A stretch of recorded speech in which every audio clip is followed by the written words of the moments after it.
প্রিয় ভিউয়ার্স, সকলকে জানাচ্ছি আমার সালাম। আমি মোহাম্মদ ইমাম গাজ্জালি সোহাগ, পরিচালক ফিউচার ওয়ার্ল্ড। দর্শক, আজ কথা বলবো এমন একটি দেশ, যেই দেশটি ইউরোপ কান্ট্রির কোনো দেশ নয়, মিডল ইস্টের কোনো দেশ নয়। এটি হচ্ছে এশিয়া মহাদেশের একটি দেশ এবং মুসলিম দেশ, যেই দেশে রয়েছে আপনাদের জন্য প্রচুর পরিমাণে কাজের সুযোগ। দেশটির নাম কিরগিজস্তান। আজকের পুরো ভিডিও জুড়ে থাকছে কিরগিজস্তানের জব সংক্রান্ত বিভিন্ন ধরনের তথ্য নিয়ে আলোচনা। যারা কিরগিজস্তান যেতে চান, এই ভিডিওতে একটি লাইক দিয়ে ভিডিওটি দেখতে থাকুন এবং আমাদের সঙ্গেই থাকুন।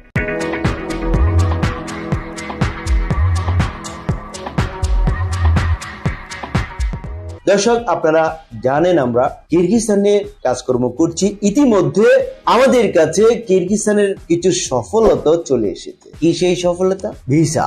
4টি ভিসা আমরা কয়েকদিন আগে প্রাপ্ত হয়েছে এবং ইনশাল্লাহ ম্যান পাওয়ার কমপ্লিট হলেই ফ্লাইট।